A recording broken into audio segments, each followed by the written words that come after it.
Hello students, welcome back to our YouTube channel the रेज institute. Students, आज की इस वीडियो में हम क्या पढ़ने वाले हैं? आज की इस वीडियो में हम पढ़ने वाले हैं प्लेन मिरर के बारे में। ठीक है बच्चों, तो प्रीवियस वीडियो में हम लोगों ने क्या डिस्कस किया था? बच्चों, हम लोगों ने प्रीवियस वीडियो में रिफ्लेक्शन क्या होता है, टाइप्स ऑफ रिफ्लेक्शन क्या होता है और लॉ ऑफ रिफ्लेक्शन क्या होता है, ये तीनों टॉपिक्स को हम लोगों ने अपनी प्रीवियस वीडियो में क्या किया था? कंप्लीट किया था। आई होप सो आपको वो प्रीवियस वीडियो पसंद आई होगी और जो उसका कंसेप्ट था रिफ्लेक्शन का वो भी आपको अच्छे समझ में आ गया होगा। उसी सीरीज में बच्चों हम अपने चैप्टर का आगे के टॉपिक्स को लेकर के आज आए हुए हैं, जिसमें हम पढ़ने वाले हैं दी प्लेन मिरर। ठीक है, क्या पढ़ेंगे हम लोग? प्लेन मिरर को पढ़ेंगे। प्लेन मिरर को पढ़ेंगे और भी कुछ बेसिक बातें हैं जो आज की वीडियो में हम कवर करने वाले हैं। तो वीडियो में लगातार बने रहें और वीडियो को अच्छे से और एंड तक देखें और कंसेप्ट को क्लियर करें। तो क्या है? तो बच्चों, हम लोगों ने प्लेन मिरर की बात करनी है आज। तो प्लेन मिरर से पहले हम ये बात करते हैं कि किस ऑब्जेक्ट को हम मिरर बोलेंगे। ठीक है, कैसे हम कहेंगे कि ये मिरर है, ये पहले बात कर लेते हैं, उसके बाद फिर हम प्लेन मिरर पे आते हैं। तो बच्चों, आप लोगों ने देखा होगा जो बड़े बड़े मॉल होते हैं, ठीक है, वहां पर आप लोगों ने देखा होगा कि जो डोर ग्लास, ठीक है, ग्लास डोर होती है। ठीक है, क्या होती है? ग्लास डोर होती है।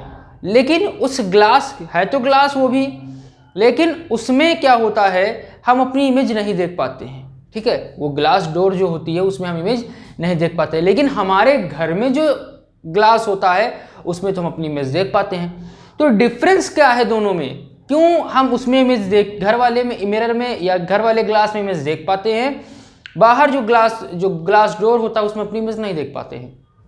तो पहले उसकी बात करते हैं। तो देखिए बच्चों, सबसे पहली चीज क्या होती है कि जो ग्लास डोर होता है आपका, उसमें क्या होता है, पर्टिकुलर रिफ्लेक्शन हम लोग पढ़ रहे हैं। तो रिफ्लेक्शन क्या होता है कि एक पर्टिकुलर सरफेस से टकरा करके वापस आना, बाउंस बैक होना ही रिफ्लेक्शन है। तो आपका जो ग्लास डोर होता है, उस ग्लास डोर से लाइट जो होती है वो बाउंस बैक नहीं हो पाती है। ठीक है, वो ऑब्जर्व हो जाती है। ठीक है, जिसकी वजह से आप अपनी इमेज वहां पर नहीं देख पाते हो। लेकिन घर के ग्लास में आप अपनी इमेज क्यों देख पाते हो? तो घर के ग्लास में इमेज देखने के पीछे के रीजन ये है कि हमारा जो ग्लास होता है उसके पीछे कोडिंग होती है। ठीक है, क्या होती है? जिसमें हम अपनी इमेज देख पाते हैं। जो हमारे घरों में ग्लास लगा होता है उसमें हम क्या देख पाते हैं? अपनी इमेजेस को देख पाते हैं। क्यों देख पाते हैं? क्योंकि उसके पीछे कोडिंग होती है। ठीक है, कैसी कोडिंग होती है? आपके सिल्वर कोटिंग होती है। ठीक है, सिल्वर कोटिंग होती है और रेड ऑक्साइड की कोटिंग हो सकती है। ठीक, कभी भी आप अपने घर का कोई मिरर उठाइएगा, ठीक है, तो आप उसके पीछे देखोगे तो क्या तो सिल्वर कोटिंग की रही होगी या तो आपका लाल ऑक्साइड, ठीक है, रेड ऑक्साइड से कोटिंग की जाती है। जिससे क्या होता है कि आपकी जो लाइट होती है वो बाउंस बैक होकर के चली जाती है, जिससे हमें हमारी इमेज उस पर्टिकुलर मिरर में या ग्लास में दिखाई देने लगती है। ठीक, तो डिफरेंस किसका है? कोटिंग का है। यानी जिसमें हमें हमारी इमेज दिखती है वो हमारा क्या होता है, उसके पीछे सिल्वर कोटिंग हुई होती है, जिसकी वजह से हमें उसमें इमेज दिखती है।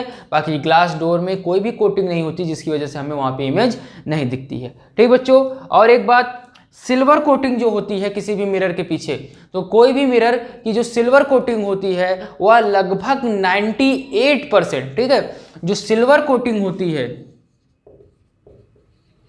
वो लगभग 98% क्या करती है? आपके लाइट को रिफ्लेक्ट कर देती है। क्या बच्चा है बच्चों कि जो आपकी जो सिल्वर कोटिंग होती है मिरर की, वो क्या करती है? आपके लाइट को लगभग 98% बाउंस बैक कर देती है, रिफ्लेक्ट कर देती है। ठीक, तो आई होप सो किस ग्लास को हम मिरर कहेंगे, किस ग्लास को हम मिरर नहीं कहेंगे, वो आपको आ गया होगा। जिसमें सिल्वर कोटिंग होगी तो हमारा मिरर होगा, यानी मिरर होने के लिए उसके बैक में सिल्वर कोटिंग होना जरूरी है, और जिसमें सिल्वर कोटिंग नहीं है वो हमारा मिरर नहीं होगा। ठीक बच्चों, आई बात समझ में यहाँ तक? आई होप ये तो हो गई हम किसको मिरर कहेंगे, किसको मिरर नहीं कहेंगे। ठीक, आगे की बात करते हैं। तो आगे की बात करते हैं तो हम लोगों ने प्रीवियस वीडियो में रिफ्लेक्शन के लॉस पढ़े हुए थे, लॉ ऑफ रिफ्लेक्शन पढ़ा था, जिसमें हम लोगों ने एक चीज़ पढ़ी थी कि हमारा क्या है, एक ये प्लेन सरफेस है। ठीक है, ये बात पढ़ी थी, ये हमारा क्या है, ये एक प्लेन सरफेस है, और इस प्लेन सरफेस पे क्या होती है, एक इंसिडेंट रे आती है और वो बाउंस बैक होकर के उतना ही एंगल बना करके वापस चली जाती है जितना एंगल बना करके आई होती है। इसी को जानने के लिए कितना एंगल बना करके आई है, हम एक नॉर्मल ड्रॉ करते हैं। ठीक है, क्या ड्रॉ करते हैं, एक नॉर्मल या परपेंडिकुलर ड्रॉ करते हैं। यही हमारा क्या कहलाता है, नॉर्मल कहलाता है। तो यहाँ पे हमने बात बताई थी कि बच्चों इंसिडेंट रे आई और एंगल बना करके चली गई। एक चीज़ और बची थी, उसको हम देख लेते हैं कि कभी भी अगर आपकी लाइट रेज नॉर्मल के पैर से होकर के आती है, यानी ऐसे ना आकर के, ठीक है, ये ऐसे ना आकर के, ये हमारा प्लेन मिरर पे परपेंडिकुलर है, ये नॉर्मल है। अगर हमारी लाइट रेज नॉर्मल के थ्रू आती हैं तो हमारी लाइट रिफ्लेक्ट जो होती है वो नॉर्मल के थ्रू ही हो जाती है। क्या बताया बच्चों कि अगर हमारी लाइट रेज नॉर्मल के थ्रू इंसिडेंट हो रही हैं तो वह नॉर्मल के थ्रू ही क्या हो जाएंगी, रिफ्लेक्ट हो जाएंगी। ठीक है बच्चों, तो ये बात थोड़ा सा आप ध्यान रखिएगा कि अगर कभी भी लाइट रेज नॉर्मल के थ्रू आ रही हैं तो वो नॉर्मल के थ्रू ही क्या हो जाएंगी, रिफ्लेक्ट हो जाएंगी। ठीक है, तो आई होप ये बात, जो छोटी बातें थी, जो थोड़ा सा बेसिक टर्म था वो मैंने आपको बताया, ये क्लियर हो गया होगा। अब हम अपने आज के न्यू टॉपिक की तरफ चलते हैं। आज का हमारा जो न्यू टॉपिक है वो है प्लेन मिरर और characteristics of images formed by plane mirror. हम पहले समझेंगे कि प्लेन मिरर क्या होता है और प्लेन मिरर किस तरीके की इमेजेस फॉर्म्ड करता है, उन इमेजेस की कैरेक्टरिस्टिक्स क्या है, वो हम आज की वीडियो में डिस्कस करेंगे। तो बच्चों आज की वीडियो का टॉपिक डिसाइड है, हमारा एकदम फिक्स हो चुका है। अब हम अपने टॉपिक पे चलते हैं। तो प्लेन मिरर क्या होता है? Plane mirror is a mirror with a flat reflective surface for light rays striking a plane mirror, the angle of reflecting equal the angle of incident। क्या होता है प्लेन मिरर? प्लेन मिरर एक ऐसा mirror है जिसका surface जो होता है, जो रिफ्लेक्टिव सरफेस होता है, वो कैसा होता है, फ्लैट होता है। क्या बताया मैंने? ये प्लेन मिरर जो होता है वो एक ऐसा मिरर होता है जिसका रिफ्लेक्टिव सरफेस कैसा होता है, प्लेन होता है। ठीक, कहने का मतलब क्या है कि जिस सरफेस से लाइट रिफ्लेक्ट होकर के जाएगी वो सरफेस उसका क्या होना चाहिए, प्लेन होना चाहिए। तो हम इस तरह के मिरर को क्या कहेंगे, प्लेन मिरर कहेंगे। यानी कि ये रहा आपका प्लेन मिरर, ठीक है, और ये हमने इस पे कर दी सिल्वर कोटिंग। तो ये जो फ्लैट सरफेस है ये इसका रिफ्लेक्टिव सरफेस से टकरा करके लाइट चली जाएगी। ठीक है, तो ये हमारा जो इस तरीके का मिरर होता है उसे हम प्लेन मिरर कहते हैं। क्या बताया बच्चों कि प्लेन मिरर एक ऐसा मिरर होता है जिसका रिफ्लेक्टिव सरफेस क्या होता है, प्लेन होता है, सॉरी फ्लैट होता है, जिसका रिफ्लेक्टिव सरफेस क्या होता है, फ्लैट होता है। बहुत छोटी सी बात थी, आई होप समझ में आ गई होगी। आगे क्या है हमारा डेफिनेशन में, for light rays striking a plane mirror the angle of reflection equals the angle of incident. यानी कि अगर हमारे प्लेन मिरर पे कोई लाइट इंसिडेंट कर रही है, ठीक है, कोई इंसिडेंट रे आ रही है, तो वह उतना ही एंगल बना करके रिफ्लेक्ट होगी जितना एंगल बना करके वो क्या हुई है, आई हुई है। तो वही यहाँ पे बता रहा है कि जो एंगल ऑफ रिफ्लेक्शन होगा वो इक्वल होगा एंगल ऑफ इंसिडेंट के। ठीक है, क्या लिखा हुआ है, such for light rays striking a plane mirror the angle of reflection equals the angle of incident, कि जो रिफ्लेक्शन एंगल होगा वो इंसिडेंट एंगल के इक्वल होगा। यानी जो लॉ ऑफ रिफ्लेक्शन हम लोगों ने पढ़ा है वो पूरा का पूरा यहाँ पे क्या हो रहा है, अप्लाई हो रहा है। कि जितना एंगल बना करके वो आएगी, स्ट्राइक करेगी इंसिडेंट रे, उतना ही एंगल बना करके वो चली जाएगी। ठीक है, तो ये थी हमारी प्लेन मिरर की डेफिनेशन। क्या कि प्लेन मिरर एक ऐसा मिरर होता है जिसका रिफ्लेक्टिव सरफेस क्या होता है, फ्लैट होता है। दूसरी चीज कि इस प्लेन मिरर पर आने वाली इंसिडेंट रे हमेशा इक्वल होती है रिफ्लेक्शन एंगल के, सॉरी जो इंसिडेंट एंगल होता है वह रिफ्लेक्शन एंगल के हमेशा इक्वल होता है। ठीक, तो ये था हमारा प्लेन मिरर की डेफिनेशन। तो आई होप प्लेन मिरर की जो डेफिनेशन है वो आपको अच्छे समझ में आई होगी।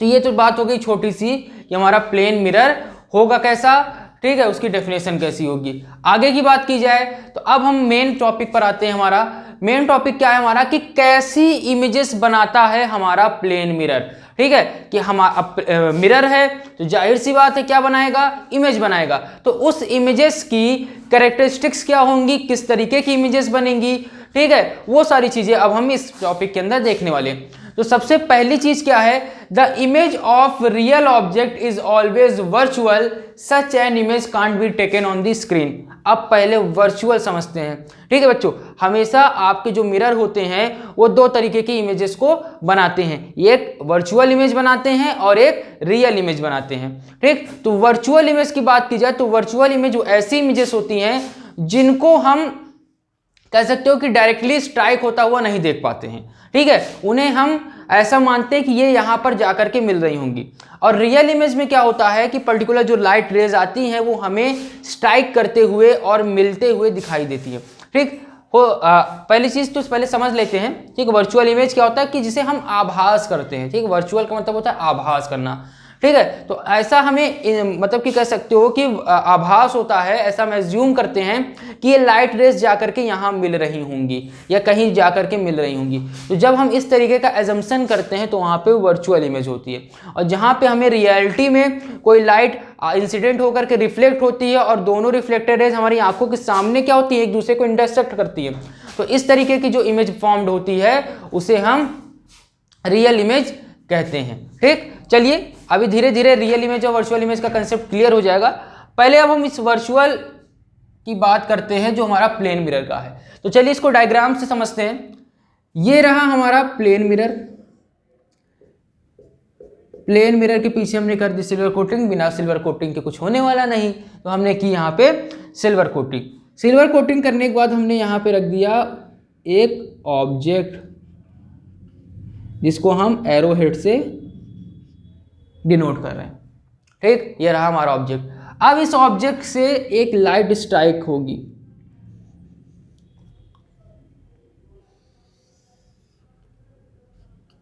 ये एक लाइट स्ट्राइक होगी। अब आपको पता है किसी भी प्लेन मिरर पे स्ट्रेट लाइन यानी परपेंडिकुलर जो होता है वो नॉर्मल का काम करेगा। ठीक है, तो ये हमारा नॉर्मल है, क्योंकि अभी हम लोगों ने लॉ ऑफ रिफ्लेक्शन में जो परपेंडिकुलर डाला था वो परपेंडिकुलर नॉर्मल था, तो उसी भी हाफ पे इस प्लेन मिरर पर डाला गया परपेंडिकुलर नॉर्मल का काम करेगा। तो अब नॉर्मल से लाइट इंसिडेंट हो रही तो नॉर्मल से ही होकर के क्या हो जाएगी, वापस हो जाएगी। तो हमेशा बच्चों एक बात आप हमेशा ध्यान रखिएगा कि कभी भी इमेज फॉर्म्ड होने के लिए, इमेज बनने के लिए दो रिफ्लेक्टिव क्या कह सकते हैं, दो रिफ्लेक्शन की जरूरत पड़ती है, यानी दो रिफ्लेक्टिव रेस की नीड होती है हमें। बिना दो रिफ्लेक्टिव रेस के हम इमेज फॉर्म नहीं कर सकते। तो अभी हमने एक इंसिडेंट रे डाली जिसकी जिसका जो रिफ्लेक्टिव कह सकते हैं कि रे है वो हमारी इसी एंगल का इसी नॉर्मल से होकर के वापस आ गई है। अब आगे क्या होगा, एक और रेस की नीड है, तो एक रेस हमने मान लो ये डाल दी। ठीक है, ये हमने डाल दिया। तो अब यहाँ पे क्या होगा, प्लेन मिरर का केस हम लोगों ने पढ़ा कि प्लेन मिरर में कोई भी अगर इंसिडेंट रे जितनी एंगल बना के इंसिडेंट रे आती है उतना ही एंगल बना करके वह रिफ्लेक्ट हो जाती है। तो यहाँ पे हमारी रिफ्लेक्टेड रे जो होगी ये चली गई। तो क्या आप देख पा रहे हो कि ये दोनों रेज एक दूसरे से मिल रही हैं? नहीं मिल रही हैं। तो कभी कभी आप देखोगे तो जब हम मिरर के सामने खड़े होते हैं, क्या होता है, जब हम मिरर के सामने खड़े होते हैं तो हमें ऐसा लगता है कि पीछे से लाइट आ रही है या इमेज पीछे से बन रही है, लेकिन ऐसा कुछ होता नहीं। क्यों भैया? क्योंकि पीछे तो घोर अंधकार है। क्यों? क्योंकि पीछे तो सिल्वर कोटिंग है, तो पीछे से लाइट आने का, पीछे से इमेज बनने का कोई सवाल ही नहीं उठता।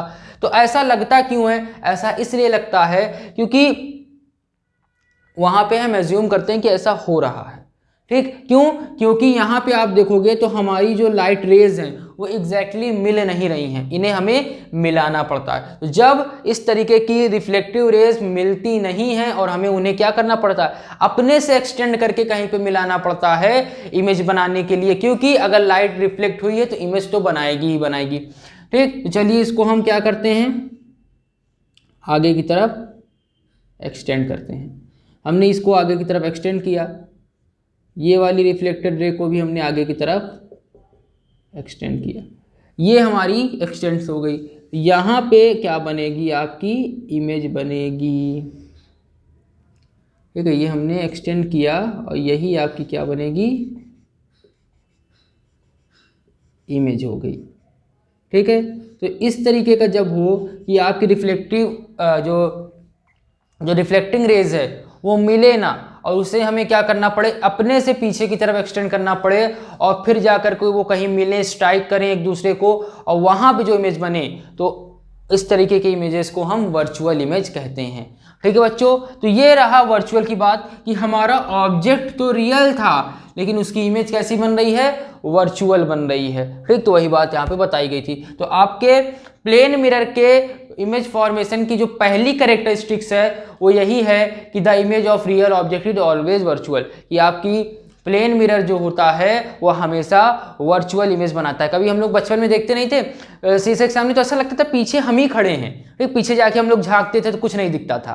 ठीक, लेकिन लगता था, आभास होता था, तो वो आभास इसी वजह से होता था।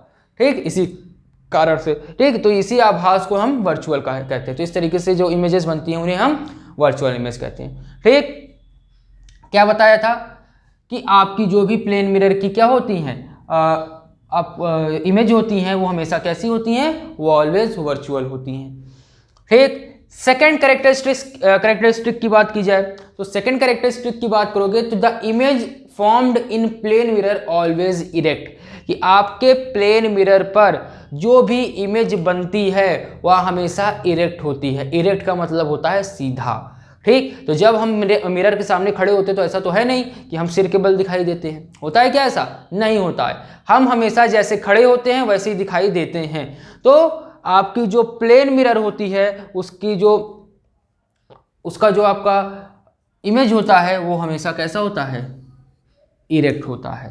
ठीक है, वर्चुअल होता है और इरेक्ट होता है। ठीक है बच्चों, आई होप यहां तक बात समझ में आई होगी आपको। अगली कैरेक्टरिस्टिक्स की बात की जाए तो अगला कैरेक्टरिस्टिक है the size of image in a plane mirror is always the same as the size of the object. हमेशा प्लेन मिरर पर ऑब्जेक्ट की जो इमेज बनती है उसकी जो साइज होती है हमेशा उतनी ही होती है जितनी रियलिटी में उस ऑब्जेक्ट की साइज है।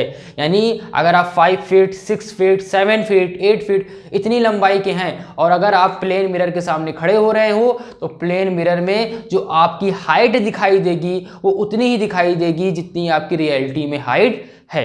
ठीक, तो दूसरी चीज ये हो गई कि आपका जो साइज ऑफ ऑब्जेक्ट होगा वह ऑलवेज सेम, ठीक है, दिस साइज ऑफ इमेज। ठीक है, यानी ऑब्जेक्ट की जो साइज होगी वो हमेशा क्या होगी, सेम होगी इमेज की साइज से। ठीक है, इमेज की साइज और ऑब्जेक्ट की साइज हमेशा क्या रहने वाली है, सेम रहने वाली है आपके प्लेन मिरर पर। ठीक, ये सब आप जानते हो। ठीक, आगे फोर्थ कैरेक्टरिस्टिक की बात की जाए तो हमारी अगली कैरेक्टरिस्टिक है कि the image formed in a plane mirror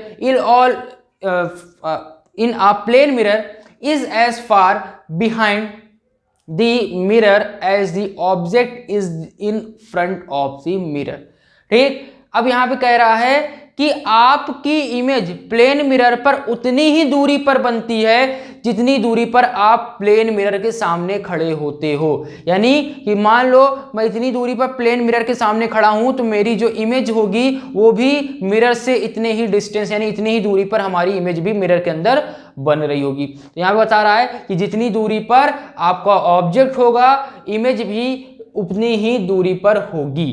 ठीक, तो वो बात यहाँ पे रखी गई है कि the image formed in a plane mirror as far behind the mirror as the object is in front of the mirror, कि आपकी ऑब्जेक्ट जितना मतलब कि आपका जो ऑब्जेक्ट है मिरर के सामने जितनी दूरी पर रखा होगा उतनी ही दूरी पर आपकी ही इमेज वहां पे प्लेन मिरर के अंदर बनती हुई दिखाई देगी। ठीक, ये सब आपने देखा होगा सारी चीजें कि आप जितनी दूरी पर खड़े होते हो उतनी दूरी पे आपकी इमेज बन रही होती है। ठीक बच्चों, अगला और लास्ट कैरेक्टरिस्टिक क्या है हमारा, अगला और लास्ट कैरेक्टरिस्टिक है हमारा कि the image formed in plane mirror is literally inverted. Literally inverted का मतलब क्या है कि जब हम प्लेन मिरर के सामने खड़े होते हैं तो जब हम अपना लेफ्ट हैंड उठाते हैं तो हमारे प्लेन मिरर की इमेज का राइट हैंड अप होता है। ठीक। और अगर हम अपने प्लेन मिरर का राइट हैंड अप करते हैं तो हमारे प्लेन मिरर का लेफ्ट हैंड अप होता है, लेफ्ट हैंड अप करते हैं तो हमारे प्लेन मिरर की इमेज का राइट हैंड अप होता है। तो ये क्या होती है, लिटरली इन्वर्टेड होती है। ठीक है, तो हमारा प्लेन मिरर का लास्ट कैरेक्टरिस्टिक क्या है कि वो कैसी होती है, लिटरली इन्वर्टेड होती है। ठीक, तो बच्चों ये थी हमारे प्लेन मिरर की कैरेक्टरिस्टिक्स। तो आज हम लोगों ने क्या पढ़ा, सबसे पहले पढ़ा प्लेन मिरर क्या होता है। तो plane mirror is a mirror with a flat reflective surface. तो प्लेन मिरर एक ऐसा मिरर होता है जिसका जो रिफ्लेक्टिव सरफेस होता है, जहां पे लाइट हमारी इंसिडेंट करेगी, वो कैसा होता है, फ्लैट होता है। दूसरी बात हम लोगों ने क्या पढ़ी, for light rays striking a plane mirror the angle of reflection equals the angle of incident. और प्लेन मिरर पर जो लाइट स्ट्राइक करती है उसका जो एंगल ऑफ रिफ्लेक्शन होता है वह हमेशा एंगल ऑफ इंसिडेंट के इक्वल होता है। ठीक, जैसा कि हमारे लॉ ऑफ रिफ्लेक्शन में था। ठीक है बच्चों, उसके बाद हम लोगों ने characteristic of image formed by plane mirror पढ़ा, जिसमें हम लोगों ने सबसे पहली चीज पढ़ी, the image of real object is always virtual. ये हमारी जो इमेज होगी प्लेन मिरर पे बन रही वह हमेशा वर्चुअल होगी। क्यों वर्चुअल होगी, हम लोगों ने इसको चेक कर लिया कि हम एक प्लेन मिरर हमने बनाया, उस पर के सामने एक ऑब्जेक्ट रखा, उस ऑब्जेक्ट को हमने क्या किया, उससे हमने इंसिडेंट रे स्ट्राइक कराई। तो पहली हमारी नॉर्मल पर गई तो नॉर्मल से गई तो नॉर्मल से ही होकर के वापस आ गई। दूसरी लाइट हमारी गई और वह भी क्या हो गई, रिफ्लेक्ट होकर चली गई। लेकिन हमारी दोनों रिफ्लेक्टिंग रेज हैं वो कहीं मिल नहीं रही है। लेकिन क्या होता है, अगर लाइट रिफ्लेक्ट हुई है तो इमेज बनेगी। तो इसके लिए हम लोगों ने क्या किया, दोनों रिफ्लेक्टिंग रेज को क्या किया, पीछे की तरफ एक्सटेंड किया। जब पीछे की तरफ एक्सटेंड किया तो वो जाकर के कहीं पीछे मिल रही हैं। फिलहाल तो सिल्वर कोटिंग ऐसा होता नहीं है, लेकिन ऐसा बताया गया है कि क्या होता है, हम पीछे एक्सटेंड करते हैं तो पीछे जाकर के वो मिलती हैं और हमारी इमेज कहाँ बनती है, पीछे बनती है प्लेन मिरर के। इसीलिए कभी भी अगर हम अपने आप को प्लेन मिरर के सामने देखते हैं तो हमें ऐसा लगता है कि हमारी इमेज कहाँ बन रही है, मिरर के पीछे बन रही। तो ये चीजें हम लोगों ने यहाँ पर देखी। ठीक, उसके बाद हम लोगों ने देखा कि हमारा जो प्लेन मिरर की इमेज होती है वो हमेशा इरेक्ट होती है, यानी हमेशा सीधी। यानी हम प्लेन मिरर के सामने जिस फॉर्म पे खड़े हैं, यानी सीधे खड़े हैं तो सीधे दिखाई देंगे, उल्टे खड़े होंगे तो उल्टे दिखाई देंगे। तो वो बात हो गई। फिर क्या है, the size of the object, the size of image in a plane mirror is always the same as the size of the object. और यहाँ बताया जा रहा है कि आपके ऑब्जेक्ट की जो भी साइज होगी वह प्लेन मिरर में बन रही इमेज की साइज के बराबर होगी। यानी कि आपकी जो इमेज बन रही है उसकी साइज और ऑब्जेक्ट की साइज हमेशा इक्वल होगी, डिफर नहीं होगी। अगर आपकी हाइट 6 फीट है तो आप प्लेन मिरर के सामने खड़े होगे तो वहां पर भी आपकी हाइट 6 फीट ही दिखाई देगी, 5 फीट नहीं दिखाई देगी। यानी जितनी आपकी हाइट है उतनी हाइट आपको प्लेन मिरर में दिखाई देगी। तीसरी चीज हो गई। चौथी चीज हम लोगों ने क्या पढ़ा कि आप अपने प्लेन मिरर से जितनी दूरी पे खड़े होगे आप इमेज में भी उतनी ही दूरी पे खड़े हुए दिखाई दोगे। यानी मैं इतनी दूरी पे खड़ा हुआ हूं प्लेन मिरर से तो मेरी इमेज भी इतनी ही डिस्टेंस पे क्या हो रही होगी, बन रही होगी। वही बात यहाँ पे लिखा हुआ, the image formed in a plane mirror is as far behind mirror as the object is in front of the mirror. ठीक, लास्ट कैरेक्टरिस्टिक हम लोगों ने क्या पढ़ी थी, the image formed in a plane mirror is literally inverted. ये हमारे plane mirror पे बनने वाली जो इमेज होती है वो लिटरली क्या होती है, इन्वर्टेड होती है। यानी अगर हम अपना राइट हैंड अप करेंगे तो लेफ्ट हैंड अप होगा हमारी इमेज का, और अगर हम लेफ्ट हैंड अप करेंगे तो हमारी इमेज का राइट हैंड अप होगा। तो इसी वजह से हमारी इमेज क्या होती है, लिटरली इन्वर्टेड होती है। ठीक है बच्चों, आई होप प्लेन मिरर और characteristics of the plane mirror, ठीक है, characteristics of image formed by plane mirror, ये आपको अच्छे से समझ में आ गया होगा। तो बच्चों आज की वीडियो में बस इतना ही। मिलेंगे नेक्स्ट वीडियो में आगे के टॉपिक को लेकर, यानी हम स्फेरिकल मिरर को लेकर के अगले वीडियो लेक्चर में हम लोग मिलेंगे। यानी हम अगले वीडियो लेक्चर में स्फेरिकल मिरर्स को कवर करने वाले हैं। तो आज की वीडियो आई होप आपको पसंद आई होगी। प्लेन मिरर का जो सिंपल सा कंसेप्ट था वो आपको अच्छे से समझ में आ गया होगा। तो बच्चों आज के लिए बस इतना ही। वीडियो पसंद आई हो तो वीडियो को लाइक करें, अपने दोस्तों के साथ शेयर करें। इसी तरीके हमारे YouTube चैनल के साथ जुड़े रहें और पढ़ते रहें। Thank you so much.